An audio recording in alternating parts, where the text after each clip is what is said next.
Hey y'all, this is TCA Gaming, and in this video I'm going to show you guys a cool box that I got in that is currently up for auction on eBay now. And then I'm going to talk a little bit about buying the grade. A little bit anyways, not much. And then we're going to open up some celebration packs. So let's start off with the box. So this is actually a box that I sold to a customer, and this is how I had shipped it to him as well. At least that's what he says, and it looks just like how I would have. But it is a base set booster box, and it's in pretty good shape. You can see there's a little hole right there. When you're looking at it straight on, I mean, you don't see a whole lot, maybe a little bit to the Wizards logos that's off, but the corners on this box are fairly sharp. That's what you want to see. It's got that feel. If you know, you know. WotC boxes, if they don't have a certain feel, it's a good indication that it's counterfeit. But with this one, I have high confidence. And so I was fine to sell this on consignment. I believe it was the same one that he had gotten from me. And yeah, it should just be a regular base set, a limited booster box. Started off at a penny, put it in the auction. It's on eBay now. It is already up to like $26,000. I don't know where it's going to end.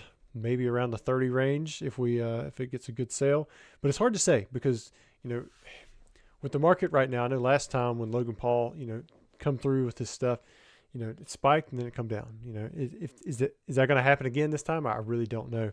We're not to the price point at which it was with the previous, I guess, high of what you would call from the third week of October in the year 2020. Might have been 2021. I think it was 2020 for WotC, and then it moved into other things after that. It was weird. Like each item and era had its own like little unique peak, and then it come down and lulled out for a while, and then of course we've seen a crazy spike. But the high for these boxes, they'd gotten up to like 40,000 for an unlimited box, which they are not to that yet. I'm curious to see where this does finish because it is a really nice example, but it's also on eBay, which can sometimes be a hindrance for buyers who want to pay a lot more money. I know like with wires, there's certain limitations and that kind of thing, but they have gotten a lot better with it. And so, yeah, if you're interested, I do know a few people who are still looking to bid on it, but whether or not they will or not, who knows? So at 26K might be a pretty decent deal if you did want to buy something like this, but I have every confidence that this box is completely legitimate. So I was okay selling it. All right, next up, I want to show you guys a card that I bought. So I bought this right here. Let me zoom in a little bit. So I got this on eBay. $422, something like that. And so we're looking at a Giovanni's Persian Gem Mint 10 from CGC. And you can see the centering is good on it. The hollow looks pretty nice. You go to the back side, and let me pull it out of here. Let you look at it a little bit better. Sometimes it is really easy to see dust specks on CGC cases. You know, it's kind of nice, I think, the way that the case looks, but the way it picks up dust, I mean, it is like no other company. I mean, it does not matter if it's just the tiniest little speck, it will pick it up. But yeah, I mean, you can see this looks nice. I'm kind of flashing it so you can see there's a print line here and here when you hit it with the right angle. Of course, if you're looking at it straight on or even, you know, from this side, you don't even really notice it, but you do see it if you hit that angle right. It doesn't go all the way across, just right here and right here. All right, backside. See the corners, the edges. I mean, they're really nice. I mean, this looks better than the majority of 10s if you're looking at any type of vintage WotC card. Gosh, I was going through, so when Golden Auctions was going through, I was trying to bid on some of those shinings, but they were awful. Oh man, I wanted to buy some of them so bad because I think they were going for decent prices when I was wanting to bid on them, but it's like 4 corners with whitening on it. It's like, how did those get 10s? And you know, it makes sense why people look back on these old certs and they're like, man, that's not what I want. I want these new certs from PSA. And I imagine there is some difference with CGC as well, but they just haven't been around as long. And so the older certs usually, you know, if it's like the earliest of the early certs with CGC, they're considered to be even tougher because like 10s were pretty much non-existent. But anyways, $420 some. All right.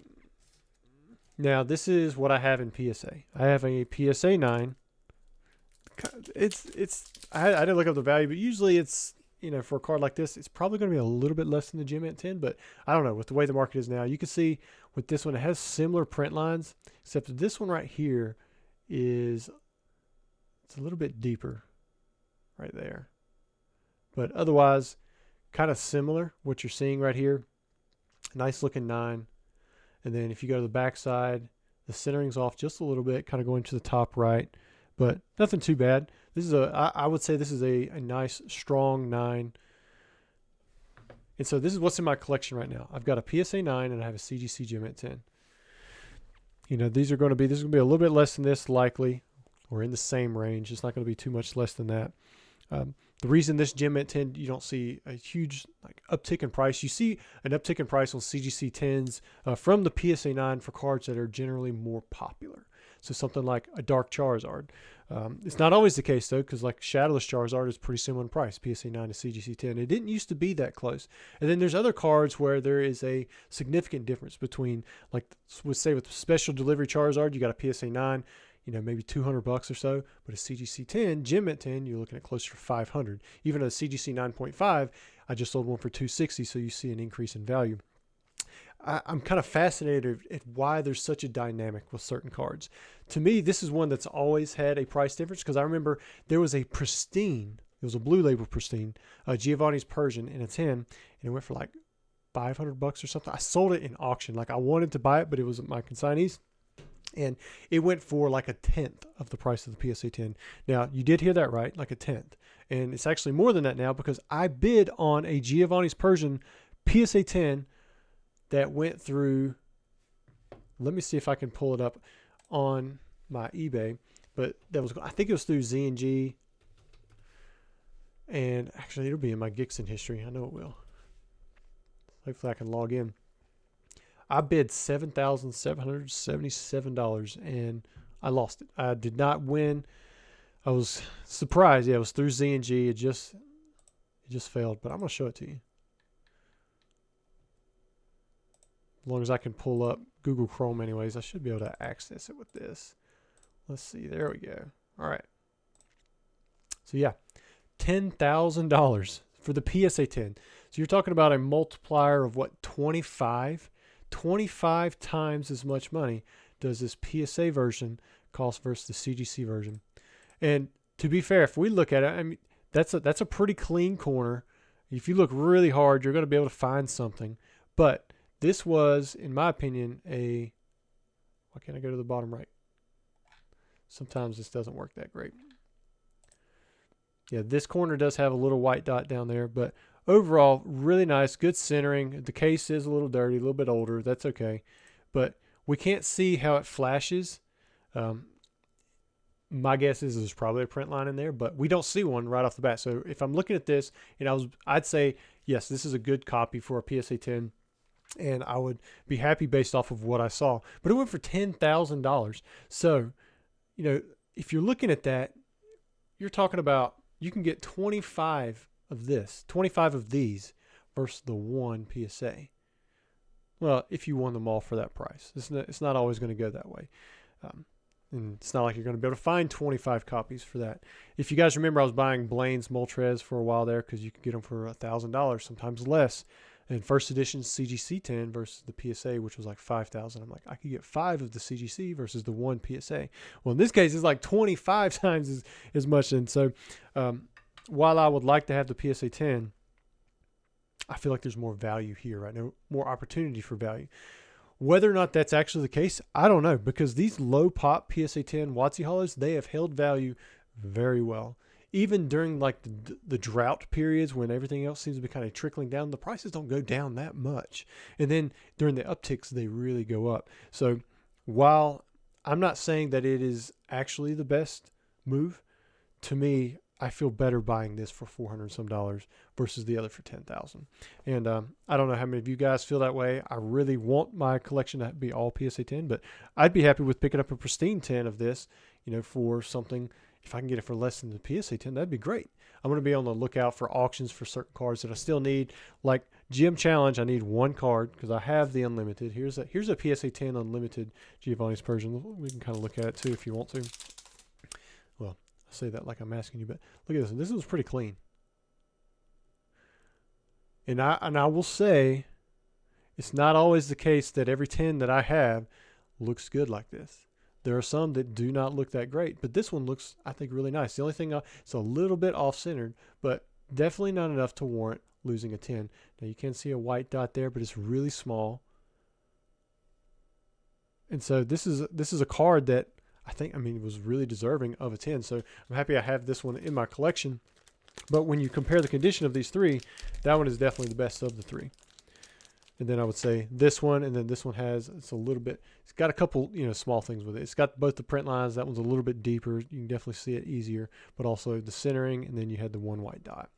But anyways, I won't go too deep into that. I just want to touch on a little bit. When you're buying cards, try to make sure you're buying the card itself, not the grade. The grade definitely should factor into what you're paying because, like we saw with a recent record sale, people will pay for that grade. Even if they know that the condition is lesser than of something with a different label on it. It's just the way it is sometimes. And for me, while I would love to finish off my Gym Challenge set completely with a PSA 10, I'm okay. I'm patient. I can have that as a little goal to finish that set off. I believe it's the only card. Well, no. I still need Shadowless Chansey. Unlimited Shadowless Chansey in a 10. I still need that. I have regular unlimited base, all PSA 10 hollows. Same thing with first edition base set. Shadowless, I'm missing the Chansey. And then Jungle, Fossil. I think with Jungle, I need a few of the no symbols in a 10. But I believe I have the rest. And then everything from Gym Heroes, Gym Challenge Unlimited. It's just the first edition Gym Challenge Giovanni's Persian. And then with Neo, I've got quite a few cards there. But yeah, I could keep going on about that. But I've been seeing some crazy prices lately. I've had these sitting in the background for a while, and I'm looking at them. The condition, from what I can see, which can be distorted because you can see there's plastic there, it's pretty nice. The centering's okay. I'm wondering if I should open these up and try to grade these little cards in here because I didn't pay much for these. These Southern Island sets, for a while there, even I'm talking about within the past year or two, you could get these for $50 or less. And there was a time when you could get them for $1 a piece. Each one of those, you can just buy the whole set for $5. But we're long past those days. All right, so let's get into opening up celebrations. I want to open this one up. You guys can see that there was a slit there. This video will probably be the last video I have before Pokemon Day. And so while this is going to be a couple days early for that, I did want to celebrate the 30th anniversary. I guess I could zoom out a little bit, huh? By opening up a Celebrations 25th Anniversary Collection box. The UPC. All right, so we got 1, 2, and 3. Get this thing out of the way. Kiddos might like playing with that later. Now, of course, we have some pretty cool stuff in here. We've got the Pokeball Gold Promo. We've got the Pikachu V Gold Promo. We've got the Pikachu Metal Promo. Now, I'm going to pull this one out as long as I got a sleeve. I do. Let's see if this was an initial print UPC or a later print. The initial print ones usually have these big dings on the back. Not all of them, so I guess it could be first print either way, but if it has one of those dings, then it was definitely second print. Man, that one is clean. You can see one right here, but so that's definitely going to hold it from getting too good of a grade, but it is there. But I'm not seeing like the giant dings that were almost on all of the initial wave of the Celebrations UPC, but that's pretty cool. It just looks nice. Gold, metal, base set Charizard. I think that they could put that in every release, and it would still be something that people would chase after. Let's pull out the Pikachu too. And you get these sleeves over here anyways. I opened so many of these things. Well, actually, no, I didn't. I did not open up. I opened up enough to grade quite a few at PSA. And they rejected all of them. This one doesn't have the ding like the other one did right there in the middle of the Pokeball. It would be nice if this was the Charizard. Because the surfaces on these, they're actually pretty good. This one has a little bit, but if you're familiar with pulling these metal cards out, a lot of them have issues on the surface. One of the few cards that I'm not going to put my thumbprint directly on the front if I can avoid it. Nice Charizard pin. Got the 25th anniversary coin. The Charizard, yeah, the Charizard UPC. That was the one that I opened a ton of because I just kept on ordering them. Any chance I got, as soon as I got room, I would try to order about 200 of those from my distributor. Between $75 and $80 usually. I would just break them down. I even had them break down a lot of them just so that I could have additionals shipped to me. I just didn't have room. They're so huge. We are going to open these up, but let's start off with these packs here. Maybe we'll get lucky and pull something pretty cool. All right. See, Darkness Ablaze, Vivid Voltage. I'm going to start with Vivid Voltage. I like those the least. Then we'll go Darkness Ablaze. And then we'll finish off with Chilling Reign. All right, pack number 1. It's a dud. Pack number 2. Lugia. Might be a cool card to try and grade. Now that Vivid Voltage is out of style. Nothing there. All right. So Vivid Voltage, not very exciting. Darkness Ablaze. Got some yellow border cards here. Nothing. You see the reverse holo Enotech. I've had one holo. I guess that's something. Not like today where you're guaranteed, 2 reverse holos and a holo. Anything other than that, you're getting an upgrade. All right, Chilling Reign. Can we get something out of here? Pack number 1, Tornadus. All right, so we do have a hit. Pack number 2. Celebrations is going to turn it around for us. Haunter. Last pack.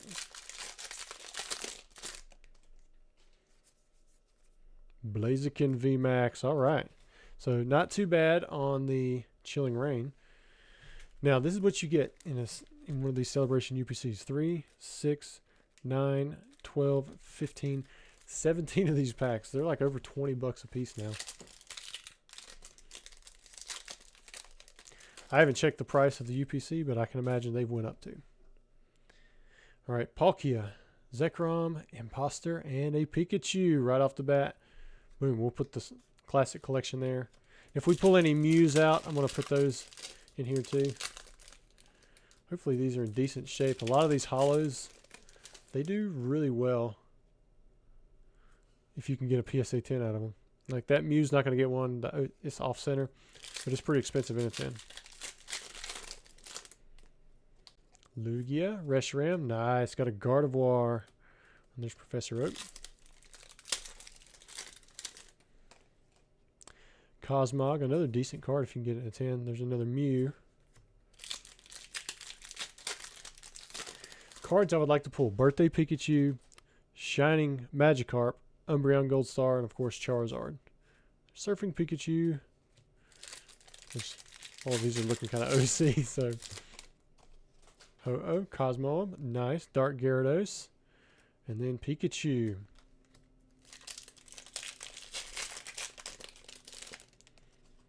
Another Lugia, Xerneas, Kyogre, Lunala. Dialga, Kyogre, Xerneas, another Mew.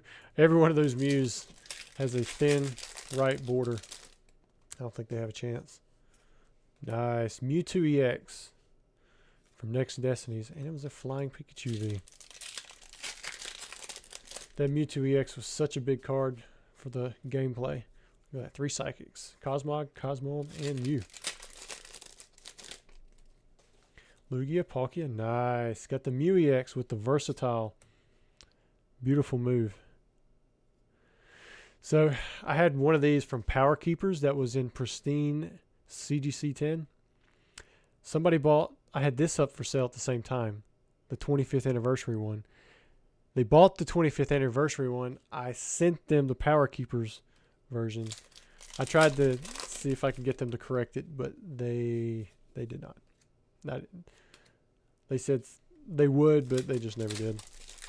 Better than a recent guy that I had get a lot of my MetaZoo hidden rares, like all of them.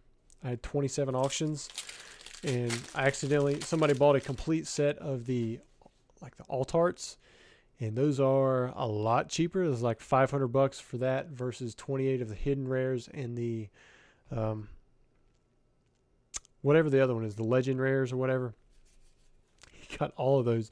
So it screwed up every single one of those auctions. I couldn't get the guy to send it back, and it put 26 defects on my account because I canceled them all as out of stock. Kept it as honest as I could, and I've been working with my representative to try to get those defects kind of pulled off because I worked with every single buyer, made sure I did everything right. But I might fall below standard on eBay because of those 26 defects, which is kind of crazy to think about. I've never had that happen before, but he is aware. He's told me that they've tried to get them removed, but for some reason, every time they tell them that they're going to remove it, like the other eBay representatives or whatever, it doesn't go through. So, all right, last pack. Happy Pokemon Day for any of you who are still out there watching all the way to the end. My mother's birthday is on the 27th. Oh, man, what a way to finish it off. And that Mew actually looks pretty good, pretty nice and well centered as well. Umbreon Gold Star. Beautiful looking card. Sorry if I still got, some issues going on with my hand, but man, it's a good looking card. I'm glad that they stuck this reprint in the set. I'm curious to see where this goes in the coming years. All right, guys, hope you enjoyed the video. Sorry for the long-windedness with me talking about a lot of things, but I hope you guys have a great weekend.